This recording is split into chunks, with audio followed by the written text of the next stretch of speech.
Mon fils est mort il y a 18 heures, mais ce matin, à 5 heures, il s'est enregistré pour un vol à destination de Miami. Tandis que ma belle-fille jouait habilement le rôle de la veuve éplorée, j'ai ouvert d'une main tremblante le sac que mon fils m'avait laissé à l'aéroport. Il contenait 21 000 $ et un enregistreur vocal. J'ai appuyé sur lecture et n'en ai pas cru mes oreilles. Ma belle-fille s'est mise à pleurer, un sanglot soudain et perçant qui semblait presque trop parfait. Mon nom est Ernest Coleman. J'ai 68 ans et je vis à Nashville, Tennessee. Pendant 31 ans, j'ai siégé dans les salles d'audience du comté de Davidson en tant que sténographe judiciaire officiel, transcrivant chaque mot prononcé sous serment, chaque dénégation, chaque mensonge méticuleusement construit. On développe un sens aigu de la tromperie quand c'est son métier. On apprend à percevoir la pause avant une réponse, ce court instant où la vérité hésite. On apprend à observer ce que les gens font de leurs mains, ces gestes involontaires qui trahissent l'agitation intérieure. J'ai pris ma retraite en 2019 et je pensais que les tribunaux étaient derrière moi pour toujours, que le silence de ma maison remplacerait le brouhaha des plaidoiries. Je vis au 2214 Hilldale Drive, dans l'est de Nashville, une maison à 3 étages que j'ai construite en 1989. Ces jours-ci, elle ne me semble plus vraiment mienne. Mon fils David avait 41 ans quand il est mort. Insuffisance cardiaque soudaine, disait le rapport officiel. Il était prudent, méticuleux, ne fumait pas, courait 3 miles chaque jeudi, 41 ans. Le genre de mort qui n'a pas de sens sur le moment, mais qui, plus tard, en acquiert un terrible. Je dois vous parler de Tara avant de vous raconter ce qui s'est passé après les funérailles. David l'a rencontrée il y a 4 ans, lors d'un dîner professionnel. Elle était frappante, de cette manière particulière dont certaines personnes le sont, belle d'une façon qui fonctionne le mieux quand d'autres personnes regardent. Elle avait déjà un fils, Brett, 22 ans, avec une mâchoire figée dans un léger mépris permanent pour tout le monde autour de lui. Quand David me l'a présentée, elle m'a serré la main comme si elle me faisait une faveur, un geste rapide et distant. Je lui ai accordé le bénéfice du doute. Je suis par nature un observateur patient. 31 ans à transcrire les mots des autres dans leurs moments les plus sombres et les plus désespérés vous rendent soit cynique, soit prudent. J'ai choisi la prudence. Je me suis dit que les premières impressions étaient rarement l'histoire complète, que David était heureux et que mon rôle n'était pas de le juger. Ce que j'ai observé au cours des mois suivants, c'est Tara s'infiltrer dans chaque recoin des finances de David, de la même manière que l'eau s'infiltre dans une fondation fissurée. Lentement, avec un engagement total, elle a suggéré un compte joint pour les dépenses du ménage. Elle a commencé à gérer les factures. Elle a mentionné à 2 reprises que David semblait dépassé et que peut-être elle devrait gérer ses applications bancaires juste pour l'aider. David était un homme bon, ce qui signifie parfois un homme qui ne voit pas certaines choses venir. Brett a emménagé 6 mois après le mariage. Il a dit à David qu'il avait besoin de quelques mois pour lancer son entreprise de dropshipping. C'était il y a 2 ans. Son entreprise consistait, d'après ce que j'ai pu observer, à s'asseoir sur le canapé de mon salon avec un ordinateur portable et à demander périodiquement de l'argent à sa mère. Il m'appelait le vieil homme, pas en face au début, mais les maisons portent le son différemment de ce que les gens attendent, et je l'ai entendu. Je l'ai enregistré. C'est ce que je fais. Les funérailles ont eu lieu un jeudi. 53 personnes sont venues. Tara portait du noir avec une remarquable contenance et acceptait les condoléances les yeux baissés, affichant un chagrin doux et bien rodé. Brett se tenait légèrement derrière elle tout le temps, la position précise qui semble respectueuse sur les photographies sans l'obliger à parler à qui que ce soit. J'ai remarqué cela aussi, chaque détail, chaque nuance de leur performance. Nous sommes rentrés à la maison après. Mon frère Raymond est resté 2 heures, puis est retourné à Chattanooga. Ensuite, je me suis retrouvé seul avec Tara et Brett. Moins de 20 minutes après avoir franchi la porte, Tara était au téléphone dans le salon, parlant d'une voix basse et égale, et d'une main, elle parcourait le courrier posé sur la table d'appoint, tirant à moitié une enveloppe bancaire et lisant l'adresse de l'expéditeur. Elle a senti mon regard. Elle l'a posé et s'est retournée avec une expression de chagrin si rapide et si fluide que j'ai presque douté de moi-même. Presque. À l'étage, la musique de Brett a commencé.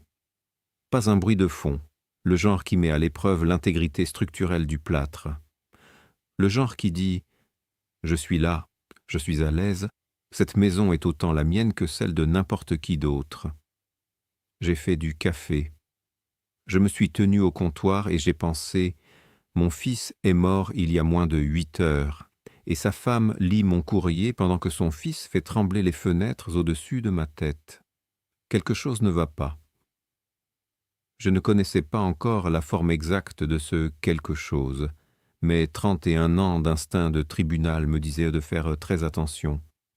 J'ai bu le café et n'ai rien dit à aucun d'eux pour le reste de la nuit. Le lendemain matin, à 8h40, mon téléphone a sonné. Un numéro de Nashville que je ne reconnaissais pas. Monsieur Coleman. La voix était jeune et professionnellement désolée. Mon nom est Charlie Griffin. J'appelle du terminal C de l'aéroport international de Nashville. Service aux passagers et objets trouvés. Une brève pause s'est installée, lourde de sous-entendus. Votre fils, David Coleman, s'est enregistré pour un vol tôt ce matin. Il a enregistré un bagage au comptoir et l'a laissé. L'étiquette de bagage porte votre nom et ce numéro de téléphone. J'ai posé ma tasse de café très délicatement, le son du contact de la céramique sur le comptoir résonnant dans le silence de la cuisine. Il s'est enregistré ce matin, ai-je répété. Oui, monsieur, le vol de 5 heures du matin à destination de Miami. Mais il n'est jamais monté à bord. Il a laissé le bagage au comptoir, a traversé le terminal, puis a quitté le bâtiment. Mon fils était sous terre depuis moins de 18 heures. Le monde entier semblait s'être figé dans une attente douloureuse, et pourtant, David Coleman avait accompli un acte d'une clarté déconcertante. J'ai dit, la voix étonnamment ferme, « Je serai là dans 40 minutes. » J'ai enfilé mon manteau, un vieux par-dessus de laine qui me semblait soudain lourd et protecteur. J'ai traversé la maison silencieuse, passant devant la porte close de Tara Coleman, puis celle de Brett Shaw. Un silence pesant régnait, un silence qui n'avait rien de paisible, mais tout de l'oppression. Chaque pas résonnait sur le parquet, amplifiant la solitude et l'urgence qui m'habitaient. Je suis monté dans ma voiture, mes mains agrippant le volant avec une force inhabituelle. Une seule pensée aussi régulière et implacable qu'un métronome traversait mon esprit. David m'avait laissé quelque chose. Il y a 22 miles entre East Nashville et l'aéroport international de Nashville. C'est principalement de l'autoroute, le genre de trajet qui vous offre le temps de penser que vous le vouliez ou non. Ce matin-là, je ne le voulais pas, mais le temps de réflexion m'a été imposé. Le dernier mois s'est rejoué dans ma tête, par fragments, se concentrant sur 2 visites précises.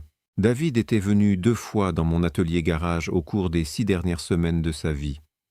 Le garage est une structure indépendante, située à l'arrière de la propriété. Un espace de 12 par 20 pieds que j'ai rempli au fil des ans d'un établi robuste, d'une lampe loupe et d'un désordre organisé qui n'a de sens que pour celui qui l'a créé. C'est là que je restaure des montres de poche anciennes. Une Illinois Bunn spéciale de 1962 reposait sous la lampe depuis 3 mois, son mouvement à moitié démonté, en attente. Quand David était plus jeune, il s'asseyait sur le tabouret près de la porte et me regardait travailler. Il disait que c'était le seul endroit au monde où rien n'était urgent. Il est venu 2 fois ce dernier mois. Les 2 fois, il s'est assis sur ce tabouret familier, et les 2 fois, il est parti sans dire ce qu'il était venu dire. Lors de la seconde visite, il est resté dans l'embrasure de la porte pendant 10 minutes, parlant de futilité, la météo, la saison de chasse. Puis il a commencé « Papa, si jamais… » Il s'est arrêté, a essayé à nouveau, si quelque chose arrivait, et c'est à ce moment-là que Tara Coleman l'a appelé depuis la maison, et il est parti. J'avais cru que c'était un cancer. C'est la première chose qui vient à l'esprit d'un homme de mon âge. Je lui avais laissé de l'espace, pensant que c'était ce dont il avait besoin. Il ne se préparait pas à un diagnostic. Il se préparait à me révéler la vérité sur sa femme. Charlie Griffin m'a rencontré au comptoir des services aux passagers, dans le terminal C. Jeune homme, visiblement mal à l'aise avec la situation, mais il la gérait avec une discrétion et une décence remarquables. Son regard était empreint d'une compassion silencieuse. Il a consulté le registre des décès. Il savait.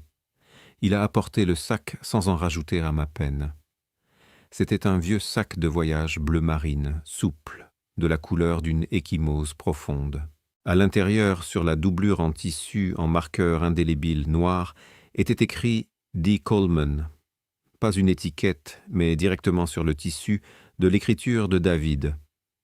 Je l'aurais reconnu n'importe où. J'ai porté le sac jusqu'à ma voiture, garée au 2e niveau du parking, et je me suis assis, le sac sur mes genoux, avant de l'ouvrir. Son passeport était posé sur le dessus. En dessous, une enveloppe blanche non scellée. À l'intérieur, 20 liasses de billets, chacune attachée par une bande de papier. 20 000 $ en espèces, arrangés avec la précision méticuleuse d'un homme qui avait besoin que son père comprenne. Ce n'était pas un accident. Sous l'enveloppe, un enregistreur vocal numérique, le modèle bon marché, en plastique noir, de la taille d'un jeu de cartes. 29 $ chez Target. Au dos, un post-it, l'adhésif un peu fané mais toujours en place, avec l'écriture de David « Papa, appuie sur lecture ». J'ai appuyé sur lecture. Le léger sifflement ambiant d'une pièce que j'ai reconnue immédiatement. La cuisine du 2214 Hilldale Drive, le bourdonnement familier du réfrigérateur, la résonance particulière du son sur les carreaux, puis la voix de Tara Coleman, claire et professionnelle. Si le vieil homme établit une nouvelle procuration avant que nous ne déménagions, tout s'effondre. J'ai déjà parlé à Hunter Volos. Il dit que nous pouvons établir l'incapacité par l'intermédiaire de 2 médecins. Il faut juste des documents remontant assez loin. Bradshaw, d'une voix plus monocorde, légèrement ennuyé. Et s'il va voir un avocat? Tara Coleman, avec une assurance froide. Il ne le fera pas. Il ne se doute de rien. Il reste juste dans son garage avec ses montres. J'ai éteint l'enregistreur. Je suis resté assis dans le parking, fixant le mur de béton à 4 pieds devant moi, et j'ai repensé aux 4 dernières années, à la façon dont Tara Coleman avait évolué dans la maison dès le début, non pas comme une invitée, ni même comme une résidente, mais comme une arpenteuse, faisant l'inventaire, mesurant chaque recoin. À Bradshaw m'appelant « le vieil homme » à travers les murs que j'avais construits avec mon propre argent. À David Coleman, assis sur le tabouret du garage, tournant cette montre Hamilton dans ses mains, disant qu'elle fonctionnait parfaitement maintenant et incapable de dire le reste de ce qu'il était venu dire. Il savait. Pas tout, mais suffisamment. Il n'avait pas passé ces dernières semaines à me dire qu'il avait peur. Il les avait passées à me construire ceci. Un passeport pour établir son identité et sa présence d'esprit légale. 20 000 $ pour financer ce qui allait suivre. Et 30 secondes d'audio enregistrées dans sa propre cuisine. Je sais ce qu'est une preuve. J'ai passé 31 ans dans les salles d'audience. Je sais ce que signifie le consentement d'une seule partie dans l'État du Tennessee. Et je sais ce que dit la section TCA 39-13-6001 sur les enregistrements effectués par un participant à une conversation. David Coleman avait été dans cette cuisine. David Coleman avait fait cet enregistrement. Quoique l'avocat Hunter Volos et ses 2 médecins complices aient pu planifier, Ils n'avaient pas prévu un homme mort qui avait fait ses devoirs en premier. Lors d'une déposition, il existe deux types de personnes. Il existe deux catégories d'individus lors d'une déposition, ceux qui se croient les plus intelligents de la salle et ceux qui sont réellement préparés. En 31 ans de carrière, je n'ai jamais vu la première catégorie l'emporter, pas une seule fois. La véritable intelligence réside souvent dans la minutie, la prévoyance et une préparation inébranlable. Je remis l'enregistreur dans le sac, sentant le poids rassurant de l'appareil entre mes doigts, puis je refermai la fermeture éclair avec un clic net. Mon téléphone portable glissa de ma poche, son écran s'illuminant sous mes doigts. Je tapai ma recherche « Avocat, succession, Nashville, Tennessee, litige testamentaire ». Les résultats défilèrent et le troisième attira mon attention. Lindsay Reed, J.D., 315 Church Street, bureau 507, spécialisé dans les litiges successoraux et les contestations de testament. Un commentaire, particulièrement éloquent, la décrivait comme « quelqu'un que vous ne voulez absolument pas avoir de l'autre côté de la table ». Cette phrase résonna en moi, un gage de son efficacité redoutable. J'appelais. Une voix automatisée, impersonnelle et polie me guida vers la messagerie vocale. Je pris une profonde inspiration, puis je laissai un message, chaque mot pesé, chaque syllabe contrôlée. « Mon fils est décédé récemment, commençai-je, la voix étonnamment stable. Sa succession est sur le point d'être contestée de mauvaise foi. Je possède des documents qui seront pertinents, et j'ai besoin d'un rendez-vous dès demain matin. » Je maintenais ma voix à un niveau égal, une compétence que j'avais perfectionnée au fil des ans, masquant l'urgence et la colère bouillonnantes sous une façade de calme inébranlable. 31 ans dans les salles d'audience vous apprennent à maîtriser chaque inflexion. Je déposai le téléphone sur le siège passager, mon regard se posant sur le sac posé sur mes genoux, son contenu lourd de promesses et de révélations. « Il ne fait que s'asseoir dans ce garage avec ses montres », avait dit Tara Coleman. Elle avait raison sur un point. Je passe effectivement du temps dans le garage avec mes montres. Je démonte des mécanismes figés depuis des décennies. Je traque la moindre défaillance, la plus infime pièce défectueuse, et je les répare, pièce par pièce, jusqu'à ce qu'elles fonctionnent à nouveau, avec une précision parfaite. Cela exige de la patience, une patience infinie. Cela demande une précision chirurgicale.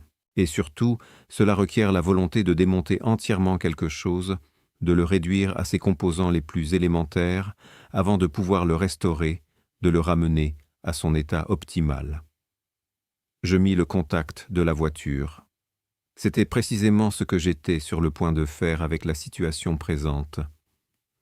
Le lendemain matin, à 9h02 précise, je composai à nouveau le numéro du bureau de Lindsay Reed. Cette fois, une vraie personne répondit, sa voix claire et professionnelle. Elle m'informa que Madame Hyde pourrait me recevoir à 11h30. Je notai l'adresse que je connaissais déjà par cœur, 315 Church Street, bureau 507, et confirmai ma présence.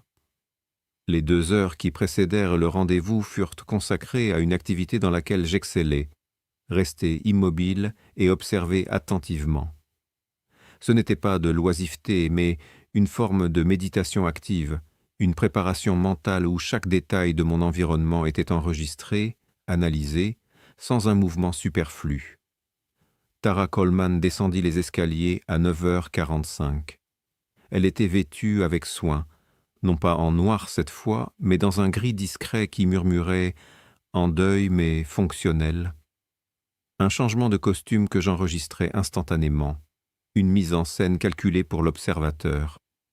Elle se prépara un café, le rituel matinal accompli, sans un regard, sans une offre pour moi.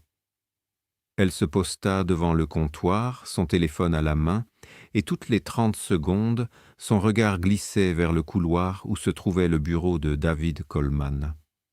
La porte était fermée, verrouillée par mes soins la veille au soir. Elle ne tenta pas de tourner la poignée. Elle se contenta de la fixer à 2 reprises, avec cette intensité particulière que l'on réserve à ce qui devrait déjà vous appartenir, mais qui vous échappe encore. Brett Shaw descendit à 10h20, vêtu d'un pyjama qui avait manifestement connu des décennies plus glorieuses, un témoignage silencieux de son indifférence aux apparences. Il resta planté devant le réfrigérateur ouvert pendant 1 minute entière, son regard vide balayant les étagères clairsemées, avant de le refermer sans prendre quoi que ce soit. « Il nous faut des courses », marmonna-t-il à personne en particulier, sa voix traînant dans l'air matinal. J'étais assis à la table de la cuisine, absorbé par mon journal. Je levai les yeux vers lui. Nos regards se croisèrent pendant 1 seconde à peine, une fraction de temps où une tension palpable flotta. Puis il trouva soudain un point d'intérêt fascinant au plafond, qui sembla requérir toute son attention. Il tourna les talons et remonta à l'étage, laissant derrière lui un silence pesant. Tel était l'arrangement tacite dans cette maison que j'avais bâtie de mes propres mains, brique par brique, rêve par rêve.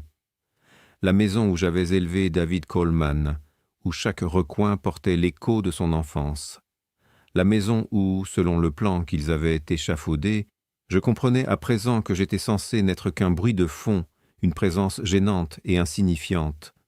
Le vieil homme encombrant, reclus dans son garage, prétendument inattentif, facile à ignorer, à écarter. Leur erreur était de croire que l'inattention était synonyme d'ignorance.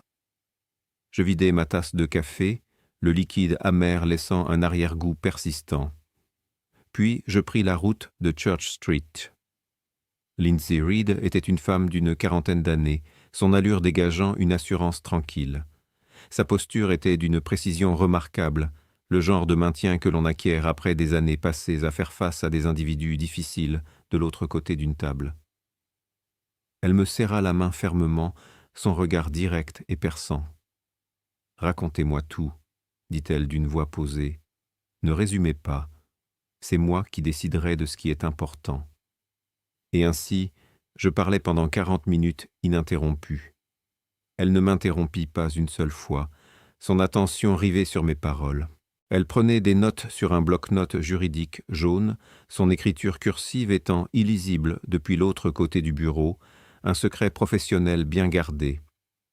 Lorsque j'eus terminé, elle posa son stylo, le petit bruit résonnant dans le silence de la pièce. « L'enregistrement, vous l'avez toujours dans votre voiture ?» demanda-t-elle, son regard scrutateur. « Au Tennessee, le consentement d'une seule partie est suffisant, en vertu de la section TCA 39-13-6001. Si David Coleman a initié l'enregistrement et était présent, il est la partie consentante. C'est recevable. » Un soupir de soulagement m'échappa, presque imperceptible. Le passeport aide à établir que le sac lui appartenait. L'écriture manuscrite devra être authentifiée, mais c'est gérable. Elle tapota son stylo sur le bloc-notes. A-t-elle déjà entrepris des démarches concernant la succession ? Rien n'est encore arrivé, répondis-je. Donnez-lui 1 semaine, peut-être 2. Elle se pencha légèrement en arrière, son expression devenant plus grave. En attendant, ne changez absolument rien dans cette maison. Ne leur demandez pas de partir, n'aggravez pas la situation. Au moment où vous le ferez, vous leur offrirez un récit tout fait, la veuve éplorée face au beau-père difficile. Laissez-les se sentir à l'aise. Les gens à l'aise commettent des erreurs. Elle me recommanda ensuite un détective privé, un certain Claude Wilson, dont le bureau se trouvait sur Eastland Avenue. Minutieux et peu enclin aux conversations inutiles, précisa-t-elle. Exactement ce dont j'avais besoin, un homme d'action discret et efficace. Je repris le chemin de Hilldale Drive, l'esprit plus clair que je ne l'avais été depuis 3 jours, une détermination nouvelle s'ancrant en moi. Ce que je découvris en arrivant me figea net dans le couloir. Le bureau de David Coleman avait été vidé, pas saccagé, non. Vidé avec une efficacité méthodique, celle de quelqu'un qui savait précisément de combien de temps il disposait. 6 cartons scellés étaient empilés dans le couloir, chacun étiqueté d'un marqueur noir. Donné. Je fis 4 allers-retours, transportant les 6 boîtes jusqu'au garage, où je les empilai soigneusement contre le mur du fond. Je verrouillai le pêne dormant et gardai la clé sur moi, un petit geste de possession. Quand Tara Coleman revint 1 heure plus tard, elle passa devant le couloir désert sans un mot, son regard balayant l'espace vide. À travers la fenêtre de la cuisine, je la vis immobile, son regard fixé vers le garage, une interrogation silencieuse dans ses yeux. J'étais à mon établi, nettoyant mes outils. Nos regards se croisèrent à travers les 2 vitres, et je lui offris un sourire. Petit, agréable et entièrement sincère. Elle détourna le regard, visiblement décontenancée. Elle ne pouvait pas savoir que ce sourire n'était ni de la confusion ni une simple politesse. C'était la promesse silencieuse d'une restauration imminente après un démontage complet. C'était l'expression d'un homme qui venait de retirer ses pièces les plus importantes de l'échiquier avant que son adversaire ne puisse les atteindre. Une satisfaction froide et stratégique s'ancra en moi, un sentiment de contrôle retrouvé. Cette nuit-là, vers 23 heures, l'électricité du garage se coupa. Pas celle de la maison, juste celle du garage. Le panneau de disjoncteur extérieur, accessible de l'extérieur, avait été manipulé. J'entendis le clic sec et me retrouvai plongé dans une obscurité soudaine, assis avec les 6 boîtes de dossiers de David et la montre de poche sous la lampe éteinte. Je restai là un instant, écoutant le silence qui m'enveloppait. La maison était absolument muette. Aucune musique de l'étage, pas de télévision, rien. Juste l'obscurité du garage et l'odeur ténue d'huile de machine et de vieux papier. L'air se fit plus frais et une certitude glaciale s'installa en moi.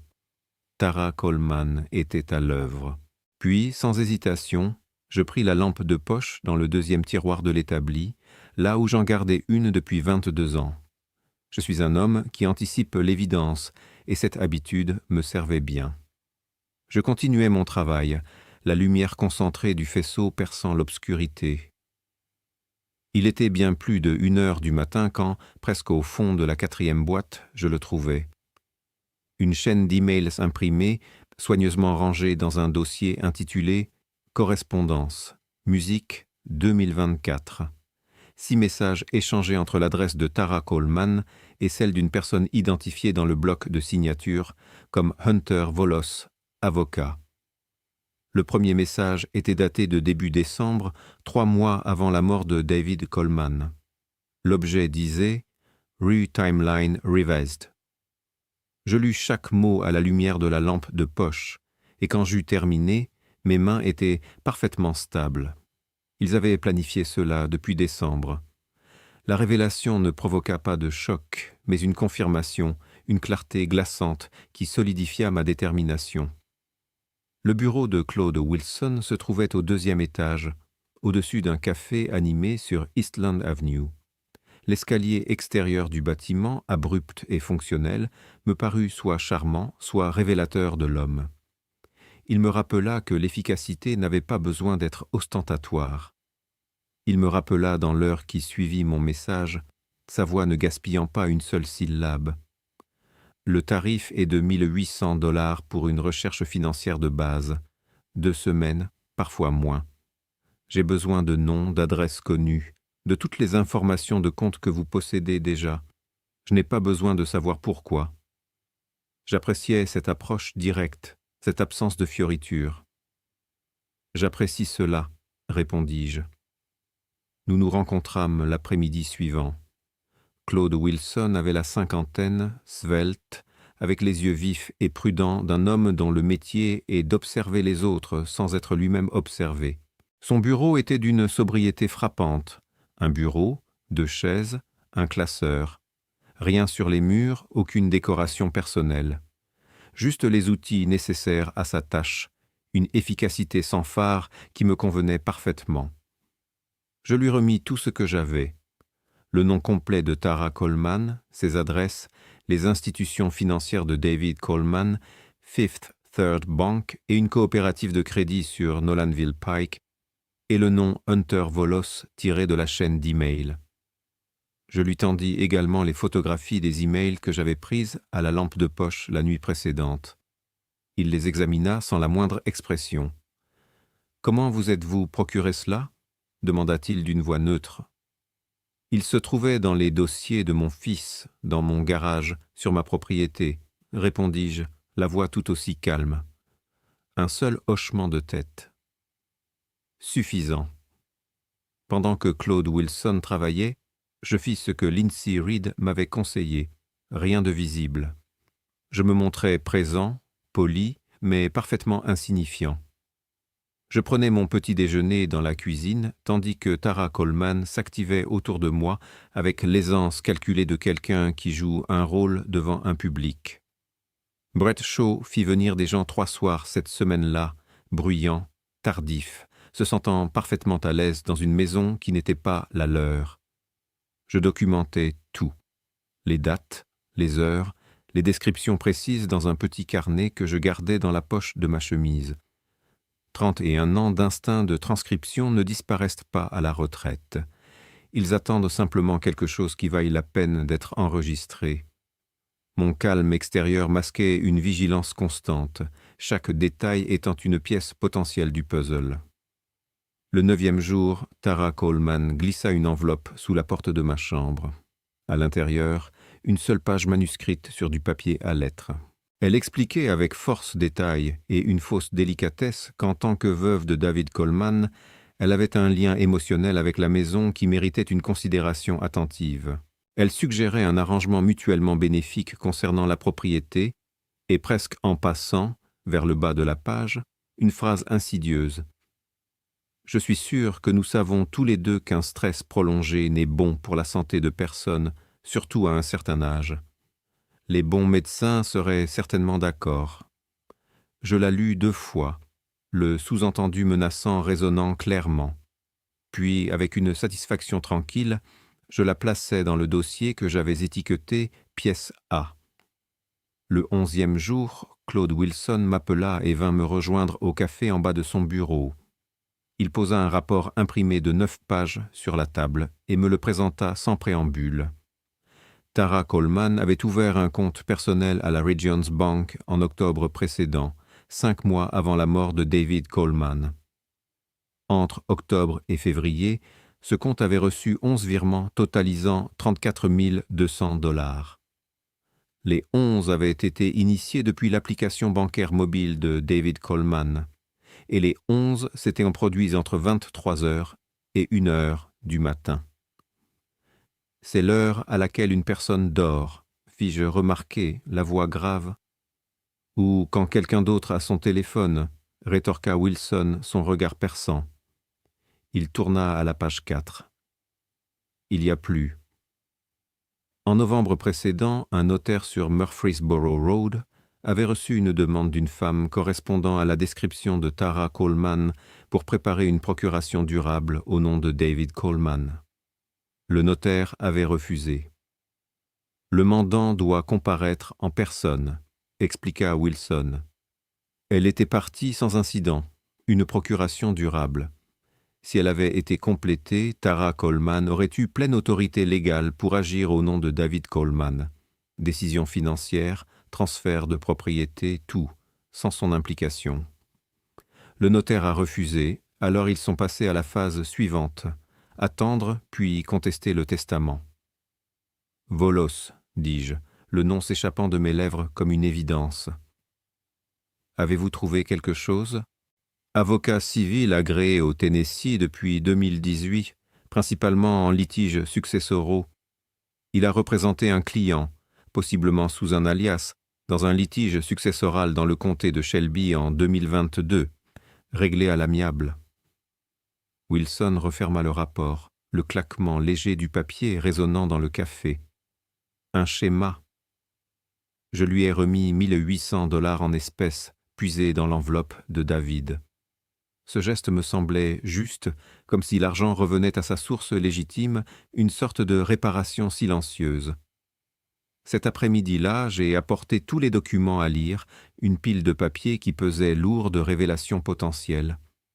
Je me suis assis en face d'elle, observant Lindsay Reed tandis qu'elle parcourait le rapport de Wilson, son visage impassible, concentré. Quand elle a levé les yeux, son expression était purement professionnelle, dénuée de toute émotion superflue. D'après mon expérience, cette neutralité calculée était toujours le signe que les informations contenues dans le rapport étaient non seulement pertinentes, mais aussi éminemment exploitables. Je vais déposer une demande formelle d'audit financier des comptes joints auprès du tribunal des successions, a-t-elle déclaré, sa voix claire et décidée.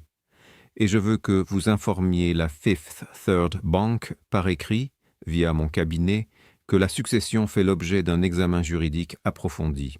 Cela signifie qu'il n'y aura aucun accès au coffre-fort sans une ordonnance du tribunal. Elle a ajouté, anticipant ma question, « Elle n'a pas encore tenté d'accéder à la banque. Pas encore. Mais soyez certain qu'elle a la même idée en tête que vous. » Lindsay Reed a repris son stylo, le faisant tourner entre ses doigts avec une légère hésitation. « Monsieur Coleman, a-t-elle commencé, son ton devenant plus grave, je veux être direct avec vous. Ce que Wilson a découvert, combiné à l'enregistrement que vous avez fourni, nous place dans une position très solide. Cependant, cette procédure va prendre des mois, et pendant tout ce temps, vous allez continuer à vivre sous le même toit que des personnes qui n'ont manifestement pas l'intention de s'arrêter. Je sais, ai-je répondu, ma voix empreinte d'une résignation amère mais ferme. Elle m'a regardé attentivement. « Est-ce que vous tenez le coup ?» Mon esprit a fait un rapide inventaire, la lampe de poche dans le deuxième tiroir, le carnet discret dans la poche de ma chemise, les 6 cartons scellés dans le garage, et ce sourire narquois aperçu à travers 2 vitres, un souvenir glaçant. J'avais passé 31 ans de ma vie professionnelle dans des salles d'audience, face à des individus convaincus d'être les seuls à observer, les seuls à comprendre les enjeux. J'avais appris à lire entre les lignes, à anticiper les mouvements. Je m'en sors très bien, ai-je affirmé, le regard ancré dans le sien, une assurance que je voulais inébranlable. J'ai pris le chemin du retour, le ciel au-dessus d'East Nashville, virant à un gris plat et uniforme, annonciateur du crépuscule. J'étais presque arrivé à l'allée de ma maison lorsque mon téléphone a vibré. C'était Lindsay Reed. « Elle a déposé sa requête cet après-midi », a-t-elle annoncé sans préambule. « Tara Coleman a demandé la contestation du testament. Les motifs invoqués sont influence indue et absence de capacité testamentaire. » Un silence pesant a suivi. L'audience est prévue dans environ 3 mois. Je suis resté assis dans la voiture, le regard fixé sur la façade de la maison où des lumières commençaient à s'allumer. 3 mois. Ce laps de temps résonnait en moi, non pas comme une menace, mais comme une opportunité. J'avais un enregistreur, un rapport financier de 9 pages, une chaîne d'emails remontant à décembre et une lettre qui, en substance, menaçait ma santé par écrit. J'avais le temps, la patience et surtout cette clarté d'esprit qui naît de la connaissance précise de toutes les pièces en jeu sur l'échiquier. Fort de cette certitude, je suis finalement entré. J'ai lancé un « bonsoir Tara » et un « bonsoir Brett » dans le silence de la maison. Aucune réponse n'est venue, seulement l'écho de mes propres mots se perdant dans le couloir, soulignant l'hostilité latente qui imprégnait l'air. Je me suis dirigé vers le garage, un lieu qui était devenu mon sanctuaire de réflexion et de préparation. Là, j'ai pris en main la montre de poche, une Illinois Bone Special de 1962. Le ressort principal s'est parfaitement mis en place sous mes doigts experts. J'ai refermé le boîtier, puis je l'ai remonté de 3 tours précis. Elle s'est mise à égrener le temps, son tic-tac régulier, mesuré, sans hâte aucune. 3 mois, ai-je pensé, c'est amplement suffisant. Je savais avec une précision chirurgicale ce qui allait suivre. L'audience était donc dans 3 mois. J'ai consacré ces mois à la même tâche que celle qui avait occupé mes 31 ans passés dans les salles d'audience, constituer un dossier irréfutable. Chaque détail, chaque observation, chaque preuve serait méticuleusement consignée. La première instruction de Lindsay Reed, transmise par téléphone 2 jours après le dépôt de la requête de Tara Coleman, était d'une clarté et d'une spécificité absolue. « Installez une caméra dans le garage », m'avait-elle dit. « Documentez absolument tout ce qu'ils font sur votre propriété, les dates, les heures et les témoins si possible. Nous cherchons à établir un schéma de comportement, pas seulement des incidents isolés. » Le lendemain matin, sans perdre un instant, j'ai conduit jusqu'au Best Buy de Gallatin Pike.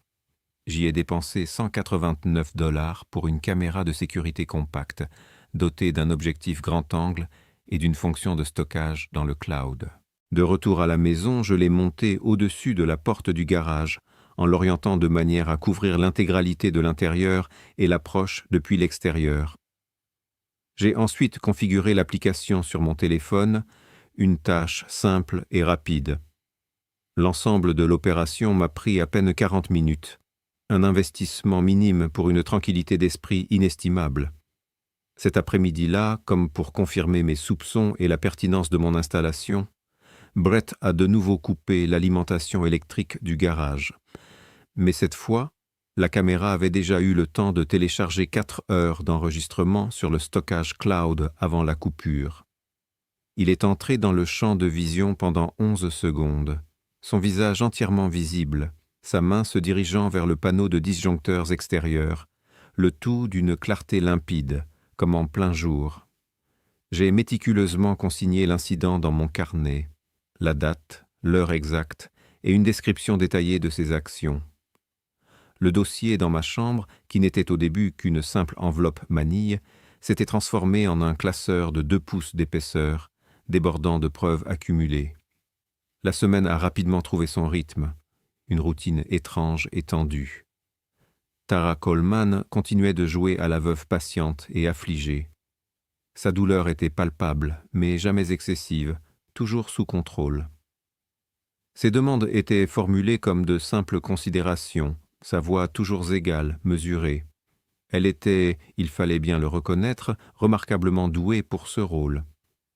Brett, en revanche, était beaucoup moins discipliné. Dès le premier week-end, il a invité des amis, 4 d'entre eux, qui sont restés dans mon salon bien après minuit, parlant et riant à un volume qui laissait entendre qu'ils croyaient que la maison existait uniquement pour leur propre commodité. J'ai scrupuleusement noté l'heure d'arrivée, l'heure de départ de chacun, et le lendemain matin, j'ai relevé les 6 canettes de bière abandonnées près du bac de recyclage. Je les ai photographiées, chaque image servant de preuve silencieuse. 6 canettes de bière ne constituent pas en soi un dossier juridique solide, mais les schémas, les habitudes, se construisent précisément à partir de ces petits détails, de ces infractions répétées qui, mises bout à bout, révèlent une intention. Environ 2 semaines plus tard, Lindsay Reed m'a appelé pour m'informer que Tara avait tenté d'accéder au coffre-fort de David à la Fifth Third Bank, située sur West End Avenue. La banque, ayant bien reçu notre avis écrit, avait catégoriquement refusé sa demande. La directrice de l'agence avait même contacté Lindsay Reed directement pour lui rendre compte de l'incident. Tara avait été, selon le rapport, d'une politesse irréprochable, remerciant la femme au guichet avant de partir sans faire d'esclandre. Elle l'a remercié, ai-je répété, une pointe d'amertume dans la voix. Ce qui me dit qu'elle a déjà un plan de secours en tête. Lindsay Reed a marqué une brève pause, laissant mes mots résonner. La requête pour l'audit financier est déposée, a-t-elle finalement repris. Nous devrions obtenir un accès ordonné par le tribunal au relevé des comptes joints d'ici 3 à 4 semaines. Pendant ce temps, j'ai continué à travailler méthodiquement sur les cartons du garage. La plupart contenaient des documents de routine, déclarations de revenus, garanties, anciennes correspondances d'assurance. C'était le genre de papiers accumulés qu'un homme méticuleux conserve précieusement, sans jamais s'attendre à ce que quiconque d'autre les lise un jour. Je les ai examinés systématiquement, 1 heure à la fois, commençant par l'année la plus ancienne et progressant vers le présent. J'avais à mes côtés un bloc-notes jaune, du même type que celui que Lindsay Reed utilisait, et j'y consignais tout ce qui me semblait le moindrement significatif. une police d'assurance que je ne reconnaissais pas, un relevé de carte de crédit d'un compte dont je n'avais jamais entendu David parler. Une carte de garantie pour un ordinateur portable que Brett, j'allais le confirmer plus tard, utilisait actuellement à l'étage. Chaque élément suspect rejoignait une pile distincte. Chaque pile était ensuite soigneusement rangée dans un dossier. Et chaque dossier, à son tour, trouvait sa place dans le classeur, contribuant à l'édifice de preuves que je construisais patiemment. Dans la 5e boîte, au fond d'un dossier sans étiquette, je découvris une impression. C'était une série de courriels échangés entre David Coleman et un cardiologue de Charlotte Pike. Les dates s'étalaient sur décembre et janvier, soit 6 semaines avant son décès. David y décrivait des symptômes préoccupants, une fatigue soudaine et accablante, des vertiges occasionnels, et une lourdeur dans la poitrine qu'il disait distincte de l'anxiété, qu'il savait pourtant reconnaître. Dans le 4e message, il demandait avec prudence si de tels symptômes pouvaient être liés à son régime alimentaire. Ce n'était pas une accusation, juste la tentative d'un homme de comprendre ce qui arrivait à son propre corps. Le médecin lui avait recommandé un rendez-vous en personne. David n'avait jamais pu s'y rendre. Je restais assis un long moment, la feuille imprimée entre les mains, le poids de cette découverte écrasant.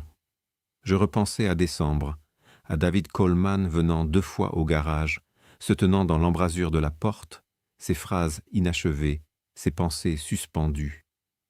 Je me remémorais la montre Hamilton qu'il avait fait tourner entre ses doigts, et cette chose qu'il avait failli dire. Il n'avait pas seulement eu peur, il avait tenté de documenter ce qui lui arrivait, seul et en silence, de la même manière que j'avais moi-même consigné les affaires d'autres personnes pendant 3 décennies.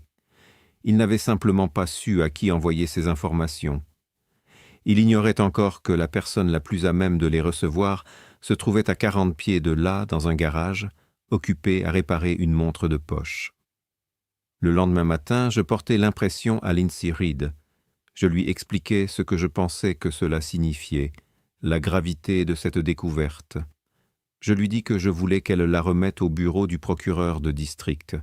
Elle examina les pages avec une attention méticuleuse, ses yeux parcourant chaque ligne, chaque mot. « Cela change la nature de l'affaire, » dit-elle d'une voix grave et significative. « Êtes-vous prêt à cela ?»« Oui, » répondis-je, ma propre voix empreinte d'une détermination inébranlable. 3 jours plus tard, elle m'appela. Sa voix était plus douce, plus mesurée que d'habitude. « J'ai rencontré un enquêteur au bureau du procureur de district cet après-midi, » annonça-t-elle. « Ils ouvrent une enquête préliminaire sur les circonstances du décès de David Coleman. Ce n'est pas encore une affaire formelle, mais ils examinent la situation de près. » Une brève pause s'installa, lourde de sens. Tara Coleman n'est pas au courant. Dehors, j'entendis la voiture de Tara Coleman s'engager dans l'allée. Je la regardais à travers la fenêtre de la cuisine, tandis qu'elle remontait l'allée principale, son sac à main négligemment posé sur l'épaule, son allure calme et posée, sans hâte. Elle ne savait pas qu'à l'autre bout de la ville, quelqu'un venait d'ouvrir un dossier portant son nom. L'audience était fixée un mardi matin au palais de justice du comté de Davidson, sur la 2e avenue Nord. C'était un bâtiment que j'avais traversé des centaines de fois en 31 ans de carrière, bien que jamais de ce côté-ci de la barre. J'arrivai 40 minutes en avance et m'assis au 2e rang aux côtés de Lindsay Reed. Ces dossiers étaient arrangés avec la précision de quelqu'un qui avait plaidé un grand nombre d'affaires et n'avait pas perdu celle qui lui tenait à cœur. Tara Coleman arriva peu après, accompagnée de Hunter Volos. Il portait un costume bien ajusté d'un homme d'une 30aine d'années, affichant l'assurance exercée de celui qui a l'habitude d'entrer dans une pièce et d'en prendre le contrôle. Il salua la juge Morris d'un hochement de tête mesuré, gérant soigneusement les impressions. Brett Shaw arriva séparément et prit place dans la galerie. Il croisa mon regard un instant, puis détourna les yeux. La juge Morris était une femme d'une 60aine d'années, aux cheveux striés d'argent et à l'allure de quelqu'un qui avait entendu toutes les variations de la difficulté humaine et qui ne conservait qu'une infime capacité à être surprise. L'audience commença à 9 heures. Hunter Volos présenta son argumentation en 12 minutes. Influence indue exercée par le père, manque de capacité testamentaire au moment de la signature. Il fit appel à 2 médecins témoins. Le premier docteur avait vu David Coleman une seule fois, en octobre précédent, pour une visite de bien-être général. Il témoigna que David avait semblé confus sur certains détails et pas entièrement présent. Sous le contre-interrogatoire de Lindsay Reed, il confirma n'avoir effectué aucune évaluation cognitive standard. Il reconnut que « pas entièrement présent » n'était pas un terme clinique. Il confirma également qu'une seule visite de bien-être ne constituait pas une base pour un diagnostic d'incapacité. Ses réponses devinrent de plus en plus brèves à mesure que les questions s'enchaînaient. Le second témoin n'avait jamais rencontré David Coleman en personne. Il avait examiné une description des symptômes fournis par Tara Coleman et avait formé l'opinion que David aurait pu souffrir d'un déclin cognitif. Lindsay Reed lui demanda d'un ton aimable s'il avait examiné les dossiers médicaux réels de David. Il répondit par la négative. Elle lui demanda alors si le fait de formuler des opinions cliniques sur un patient qu'il n'avait jamais examiné, en se basant sur une description provenant d'une partie intéressée dans une procédure judiciaire, était une pratique courante. Il admit que la situation était inhabituelle. La juge Morris nota quelque chose, puis Lindsay Reed déclara « Votre honneur, nous souhaiterions soumettre une pièce à conviction directement pertinente pour la crédibilité de cette requête. » Elle tendit simultanément des copies au greffier et à Hunter Volos. Hunter Volos jeta un œil au résumé de la transcription. Quelque chose se contracta dans sa mâchoire. Ce n'était pas une réaction, mais plutôt la suppression d'une réaction. « Objection !» s'écria-t-il. « Cet enregistrement a été réalisé sans la connaissance ou le consentement des parties. » Lindsay Reed se tourna vers lui avec une expression d'explication patiente. « En vertu du TCA 39-13-6001, le Tennessee n'exige le consentement que d'une seule partie à une conversation. David Coleman a initié cet enregistrement et était présent tout au long. Il est la partie consentante. » Elle se tourna ensuite vers la juge. « Nous sommes prêts à soumettre l'enregistreur physique, le sac dans lequel il a été trouvé, l'authentification de l'écriture manuscrite sur l'étiquette et la note d'accompagnement, ainsi qu'un reçu signé de l'aéroport international de Nashville documentant la chaîne de traçabilité depuis le moment de sa récupération. » La juge Morris posa son regard sur la transcription, puis sur Hunter Volos, l'avocat de la partie adverse. Ce dernier tenta une dernière fois de contester la chaîne de traçabilité de la preuve. Lindsay Reed, avec une efficacité redoutable, balaya ses arguments en seulement 4 phrases concises. Sans plus d'hésitation, la juge admit l'enregistrement comme pièce à conviction. Le greffier s'exécuta et les 30 secondes cruciales résonnèrent dans la salle d'audience, diffusées par le haut-parleur des preuves. J'avais entendu ces 30 secondes un nombre incalculable de fois, mais les entendre ici, dans le silence solennel d'un tribunal, avec le léger bourdonnement du réfrigérateur et le son plat du carrelage de ma propre cuisine en arrière-plan, c'était une expérience tout à fait différente. C'était comme si l'intimité de mon foyer était brutalement exposée, ses secrets murmurés à la face du monde. La voix de Tara Coleman, froide et calculatrice, se fit entendre, prononçant des mots qui résonnaient désormais avec une gravité sinistre. Si le vieil homme établit une nouvelle procuration avant que nous ne déménagions, tout s'effondre. J'ai déjà parlé à Hunter. Il dit que nous pouvons établir son incapacité par l'intermédiaire de 2 médecins. Je fixai Tara. Elle était assise, les mains sagement croisées sur la table, d'une immobilité absolue. Pas un tressaillement, pas une respiration visible ne trahissait la moindre émotion. Quoi qu'il se passât derrière cette façade de calme olympien, cela restait parfaitement invisible. Je devais lui accorder ce crédit. C'était une performance magistrale, exécuté dans les pires conditions imaginables. Brett Shaw, en revanche, était loin d'être aussi maître de lui. Il était venu pour offrir un soutien moral, un choix qui s'avérait être une leçon des plus instructives. Lorsque l'enregistrement atteignit sa propre voix, la question silencieuse « Et s'il va voir un avocat ?» traversa mon esprit. Il posa une main à plat sur la balustrade de la galerie, comme pour se stabiliser. La couleur avait déserté son visage dès la première phrase de l'enregistrement et n'était jamais revenue. Sa bouche était légèrement entr'ouverte, l'expression d'une personne assistant à l'effondrement d'une structure et réalisant, trop tard, qu'elle se trouvait à l'intérieur. J'avais déjà vu ce visage dans d'autres salles d'audience, le visage de quelqu'un confronté à une conséquence qu'il avait toujours considérée comme purement théorique, une abstraction lointaine. La juge Morris déclara la séance ajournée pour examen des preuves et fixa la suite de l'audience à environ 2 mois plus tard. La salle commença à se vider, un murmure de voix remplaçant le silence tendu. J'enfilai mon manteau.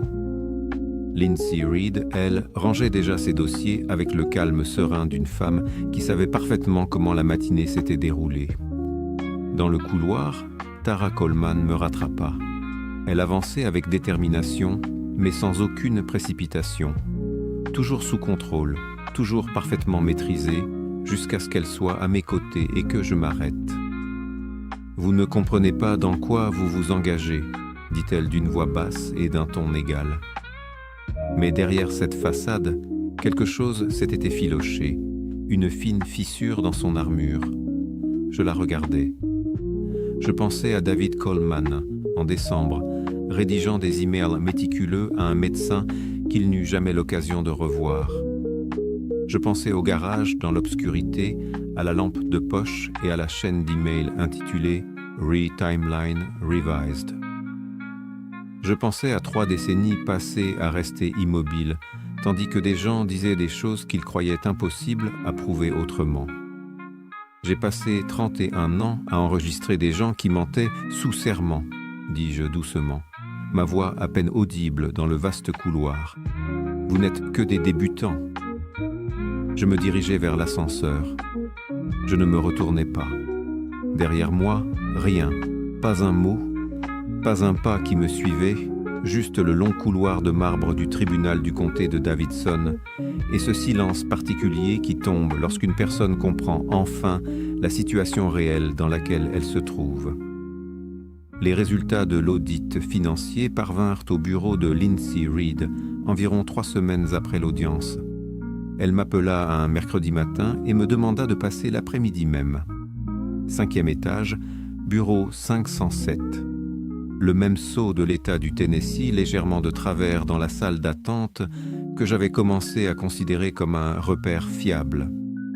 Lindsay Reed déposa le rapport d'audit médico-légal de 31 pages sur le bureau entre nous. Les 34 200 $ qui avaient été transférés du compte de David Coleman vers le compte bancaire de Tara Coleman chez Regions Bank étaient désormais entièrement documentés. 11 transferts au total, tous initiés entre 23h et 1h du matin et tous effectués via l'application bancaire mobile de David Coleman.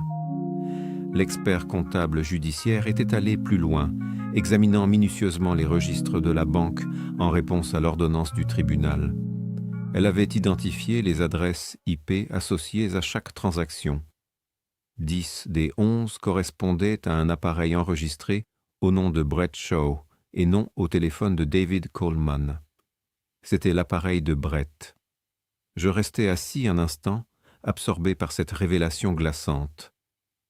David Coleman était endormi ou incapable, et Brett Shaw était assis quelque part dans ma maison, dans la pièce que j'avais construite, sous le toit que j'avais payé, utilisant son propre appareil pour transférer de l'argent du compte de son beau-père vers celui de sa mère, au milieu de la nuit, à 11 reprises.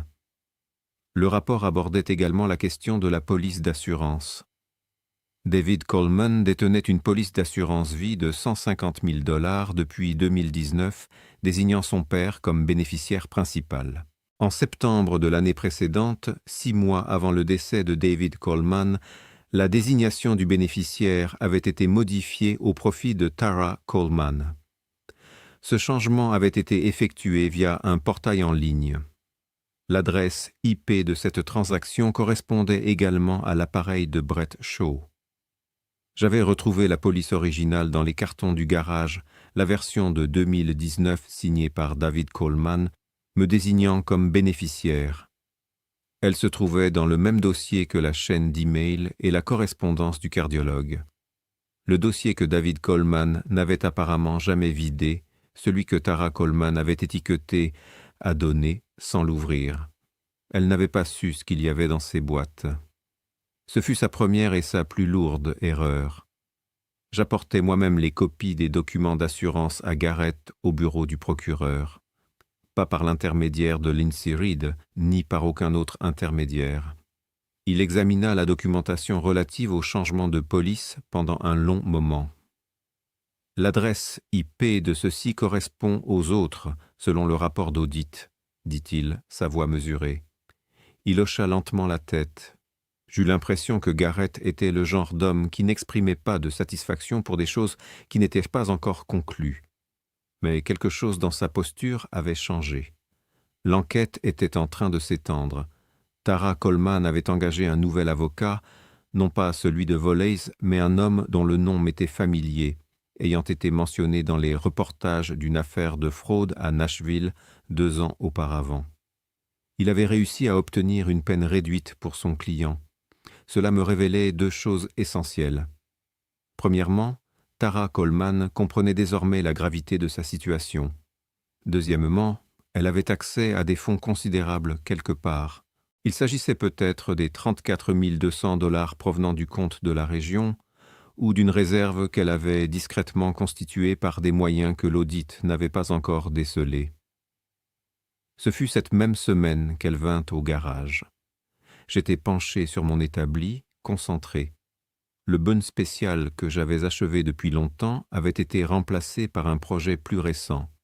Une montre Hamilton de 1947 qu'un atelier de Gallatin Pike m'avait envoyée. Le balancier était fendu, une réparation délicate qui exigeait toute mon attention. J'entendis des pas crisser sur le gravier à l'extérieur, puis un léger coup frappé sur le cadre de la porte ouverte. Tara Coleman se tenait dans l'embrasure. Elle était vêtue avec soin, comme toujours, mais quelque chose dans sa contenance habituelle avait imperceptiblement changé. Ce n'était pas une rupture flagrante, rien que la plupart des gens n'auraient remarqué, mais j'avais passé 31 ans à lire les pièces et les gens qui les occupaient. Elle était en train de jauger la situation, de peser ses mots. « Je pense que nous devrions parler, » dit-elle, sa voix étonnamment calme. Je posai délicatement le balancier fissuré sur un chiffon doux. D'un geste, je lui indiquai le tabouret près de la porte, le même tabouret sur lequel David Coleman avait l'habitude de s'asseoir, des années durant, à mes côtés. Elle ne s'assit pas. Elle resta debout, les mains jointes devant elle, et prononça son offre d'une voix qu'elle avait manifestement travaillée pour qu'elle soit d'une parfaite régularité. Elle retirerait sa requête de contestation du testament entièrement et sans condition si j'acceptais de lui permettre, à elle et à Brett Shaw, de rester dans la maison pendant 1 année supplémentaire, et si j'acceptais un paiement de 50 000 $ de la succession à titre de règlement. J'écoutais l'intégralité de sa proposition sans l'interrompre, mon regard fixé sur elle, mon visage impassible. Puis je dis simplement « J'y réfléchirai ». Elle hocha la tête une seule fois, un mouvement bref et sec, puis tourna les talons et partit. J'attendis d'entendre la porte arrière de la maison se refermer, un son lointain et définitif. Alors, je tendis la main vers le tiroir de l'établi et en sortis le petit enregistreur noir, le même que David Coleman avait laissé dans son sac, celui-là même qui avait été diffusé au tribunal du comté de Davidson 3 semaines plus tôt. J'y avais mis des piles neuves le lendemain de l'audience, par précaution. J'appuyai sur « Stop ».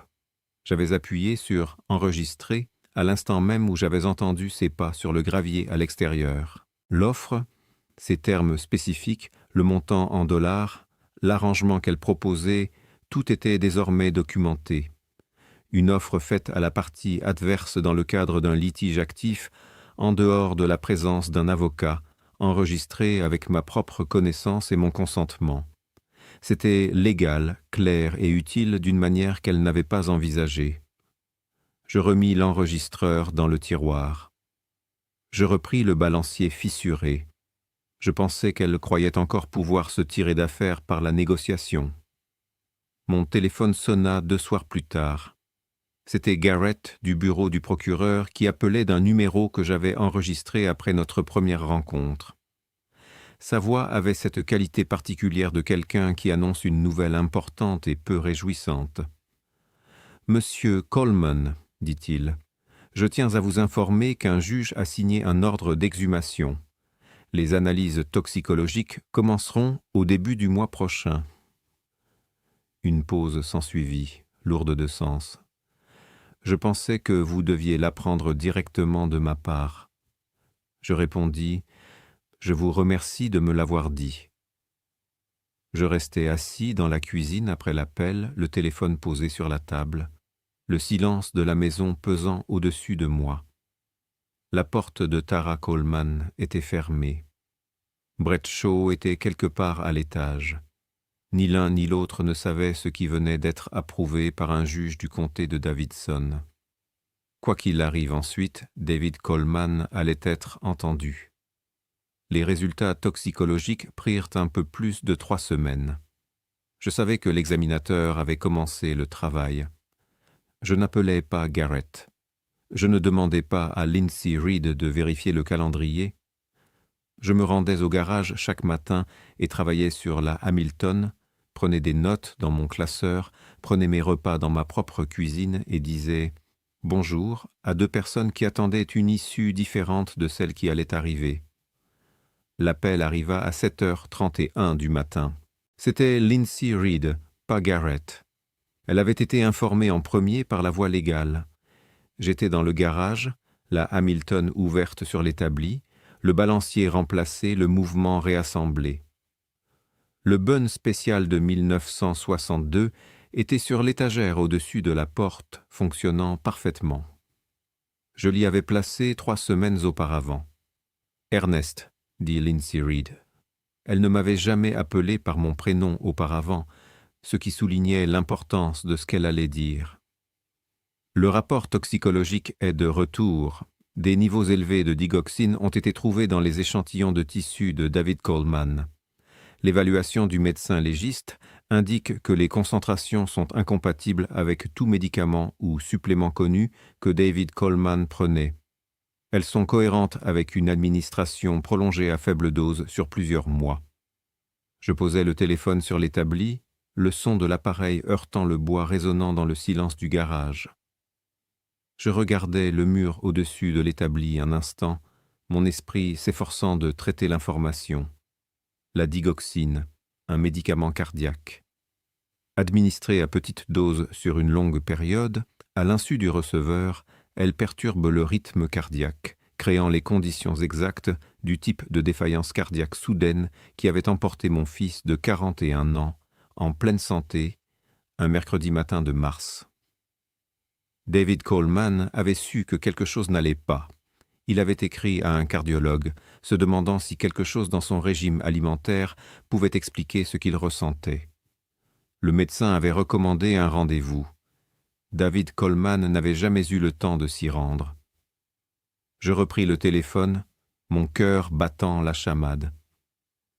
Que se passe-t-il maintenant ?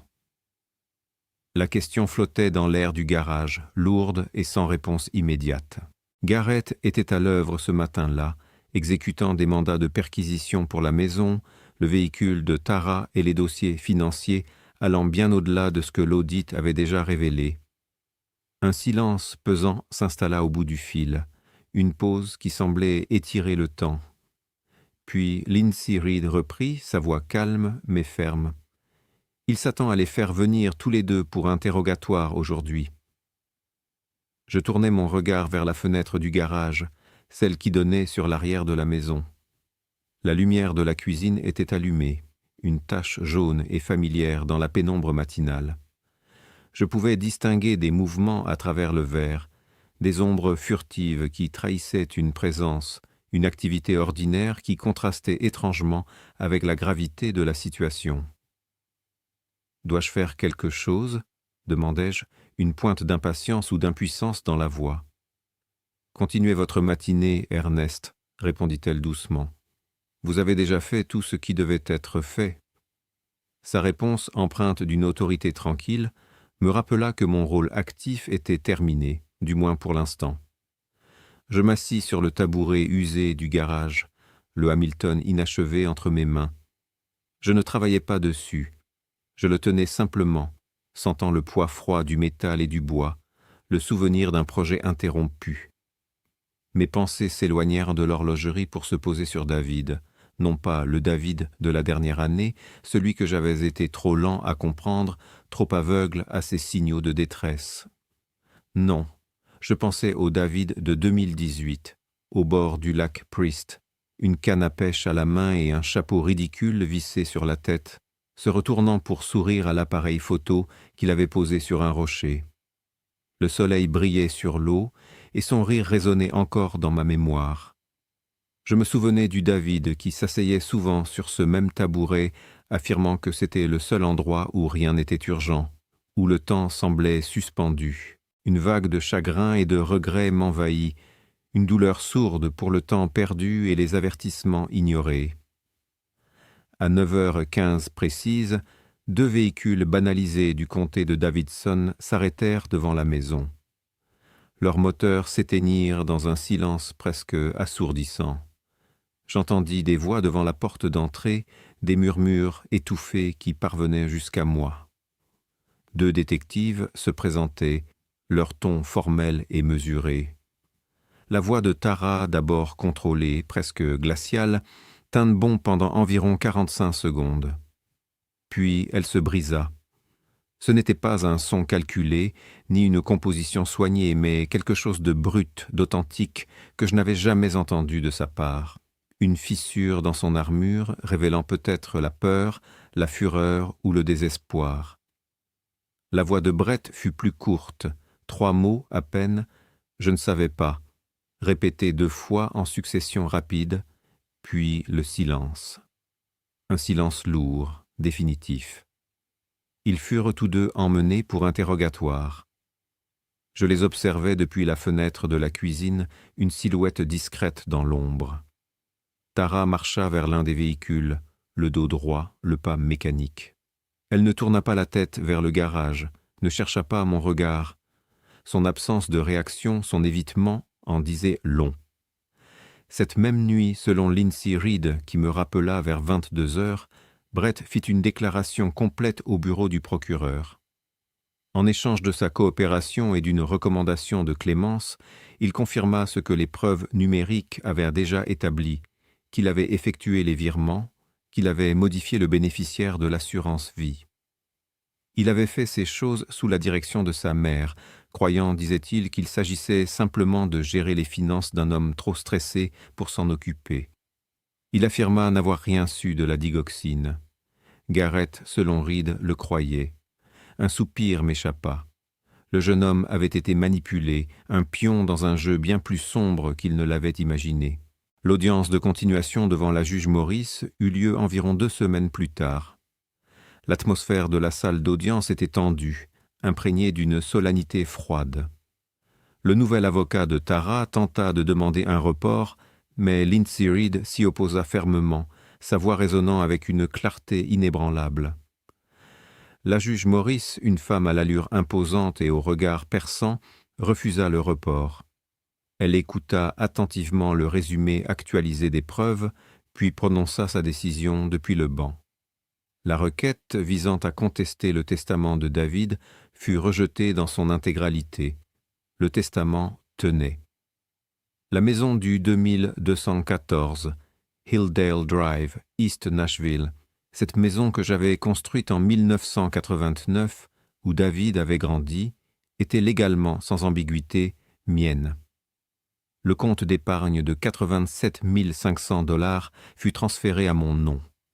Les 34 200 $ furent déclarés comme des fonds obtenus frauduleusement, et leur restitution fut ordonnée par voie d'action civile. J'étais assis au 2e rang de cette salle d'audience, et je ne ressentais pas ce à quoi je m'étais attendu.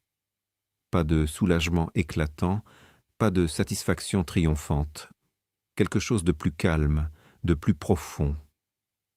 C'était la quiétude particulière d'une pièce après qu'une longue dispute a enfin pris fin, une sorte de paix épuisée, mais réelle. En sortant du palais de justice, Lindsay Reed marcha à mes côtés. « Le bureau du procureur vous contactera pour les accusations formelles, » dit-elle. « Ce sera une procédure distincte. »« Je sais, » répondis-je, ma voix rauque. « Vous avez bien géré cela, » ajouta-t-elle, ce qui, de la part de Lindsay Reed, équivalait à une ovation debout. Son compliment, venant d'une femme si réservée et professionnelle, résonna en moi comme un signe de reconnaissance inestimable. Je repris le volant et retournai à Hilldale Drive. La maison était vide, son silence palpable. Tara était en liberté conditionnelle et Brett avait déjà pris des dispositions pour partir. Je traversais les pièces seul pour la première fois depuis des mois, enveloppé par le calme particulier d'une maison où personne n'a plus besoin de jouer un rôle. Ce soir-là, le bureau du procureur du comté de Davidson inculpa formellement Tara Coleman pour homicide intentionnel au 1er degré.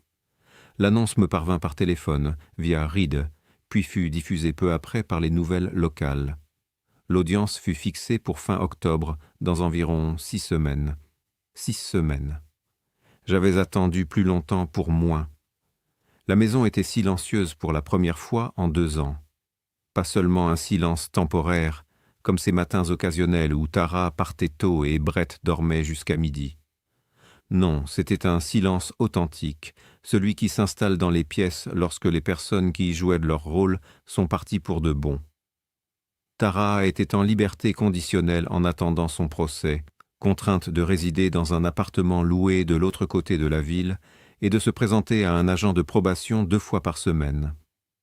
Brett était parti pour Memphis 3 jours après avoir fait sa déclaration, avec un sac de sport et l'ordinateur portable qu'il avait acheté avec la carte de crédit de David. Un détail que j'avais noté et transmis à Reed pour le dossier de recouvrement civil. Je parcourus la maison seul le 1er matin après leur départ. Non pas rapidement, mais pièce par pièce, lentement, comme on se déplace dans un espace que l'on est en train de se réapproprier plutôt que de simplement l'occuper. Le salon présentait 4 marques d'éraflure sur la plinthe, laissées par les meubles de Brett, et une trace de boisson énergisante sur la table d'appoint qui n'était pas là auparavant. Dans la cuisine, une porte de placard était légèrement désaxée. Je la remis en place avec un tournevis en 4 minutes à peine. L'escalier révélait un éclat dans le plâtre du 2e palier dont je ne me souvenais pas. Chaque imperfection, chaque trace était un témoignage silencieux de leur passage, et mon acte de réparation, aussi minime soit-il, était un pas vers la restauration de mon foyer. Je notais tout cela sans la moindre colère. Ce n'étaient que des marques superficielles, des égratignures cosmétiques. La maison, elle, était solide, ses fondations inébranlables. La chambre de David se trouvait au bout du couloir du 2e étage. Tara l'avait redécorée après leur mariage, transformant l'espace familier en quelque chose d'étrange. Les murs étaient d'un gris neutre, une teinte qui évoquait davantage une salle d'attente impersonnelle qu'un foyer chaleureux. Les meubles avaient été repositionnés et la petite bibliothèque que David avait conservée depuis le lycée, remplie de ses lectures d'adolescents et de ses manuels universitaires, avait été remplacée par une étagère décorative qui ne contenait rien que quiconque aurait jamais lu. C'était un espace vide de sens, une tentative d'effacer les traces de mon fils. J'achetai 2 gallons de la teinte originale, un bleu moyen, le genre de couleur qui change subtilement selon l'heure de la journée, capturant la lumière différemment du matin au soir. Je l'ai trouvé à la quincaillerie sur Gallatin Pike. Pendant 2 week-ends consécutifs, je peignis la pièce moi-même, faisant rouler la couleur sur les murs qu'il avait portés pendant 15 ans avant l'arrivée de Tara. Chaque coup de rouleau était un acte de réappropriation, une couche de mémoire recouvrant l'oubli. C'était une petite chose, je le savais, mais c'était la bonne petite chose à faire. Une restauration silencieuse, un retour à l'essence même de ce que cette pièce avait toujours été. Au cours de la 3e semaine de travail dans la chambre, alors que je débarrassais les dernières affaires que Tara avait laissées derrière elle, j'ouvris le tiroir de la table de chevet. Elle avait appartenu à David depuis ses 19 ans, un simple meuble en chêne que j'avais acheté lors d'une vente immobilière. Rien de remarquable en soi, juste un objet fonctionnel et sans prétention. À l'intérieur, je trouvais un ticket de parking, un chargeur de téléphone et une photographie. La photo datait d'une partie de pêche à Priest Lake, plusieurs années auparavant. David et moi étions sur la rive, baignés par la lumière douce de la fin d'après-midi, tous deux coiffés de ces chapeaux que l'on ne porte que lorsqu'on est suffisamment loin de tout jugement. David tenait un poisson qui, en toute honnêteté, était d'une taille remarquablement modeste, mais son expression suggérait qu'il venait de capturer quelque chose d'une importance considérable. Il souriait largement, un sourire franc et joyeux. L'appareil photo était posé sur une glacière, et aucun de nous n'avait su le résultat avant de rentrer à la maison.